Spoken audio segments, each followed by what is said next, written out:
আমি দোয়া করছি, আল্লাহ তুমি আমাকে এই মেয়েটার সাথে বিয়ে করো, আল্লাহ তুমি আমাকে এই চাকরিটা দাও। আমি মনে করতেছি আমার জন্য এই মেয়েটার সাথে বিয়ে করাটা ভালো, আমার এই চাকরিটা পাওয়া ভালো, লেকিন আল্লাহ ভালো জানে আমার জন্য কোনটা ভালো কোনটা ভালো। আল্লাহ প্রমিস করতেছে যে দোয়ার রেসপন্স হচ্ছে অ্যাকসেপ্টেন্স। এই আয়াতটা পড়ে ওয়াকালা রব্বুকুম উদউনি আস্তাজিব লাকুম, আল্লাহ বলছে দোয়া করো কবুল করো, মানে দোয়া করলেই কবুল হয়। এটা নীতি, আপনার জীবনে এটাকে নীতি বানায় ফেলেন, দোয়া করলেই দোয়া কবুল হবে, এটা আল্লাহর কথা। কিন্তু দোয়া কবুলের তিনটা সূরা আছে, তিনটা চেহারা আছে, তিন ভাবে দোয়া কবুল হয়। এক, আপনি যে দোয়াটা করছেন সেই দোয়াটা যা চাইছেন তা আপনি পাইছেন। অথবা দুই, আপনার এই দোয়া করার জন্য আপনার থেকে একটা কোনো বালা মুসিবত, মানে কোনো একটা হার্ম আপনার থেকে রিমুভ করা হলো।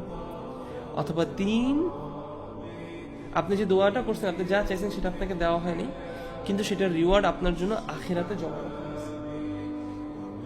এখন আপনি বলতে পারেন কেন এরকম তিনটা scenario? Because Allah is the best knower of our situation. আল্লাহর ইলমের সাথে আমাদের ইলমের কোনো তুলনা হয় না। সো আমার কাজ হচ্ছে আল্লাহকে শুধু চাওয়া এবং বিশ্বাস করা, চাইছি মানেই কবুল হবে। কিভাবে কবুল হবে? এই তিনটা যে কোনো একভাবে কবুল হবে, আলহামদুলিল্লাহ। তার মানে জাস্ট দোয়া করা, চাওয়াটাই, আপনি চাওয়ার সময় থেকেই আপনার এনজয়মেন্ট শুরু হওয়া উচিত। আমরা দোয়া করে অপেক্ষা করি, দোয়া কবুল হইলে খুশি হই।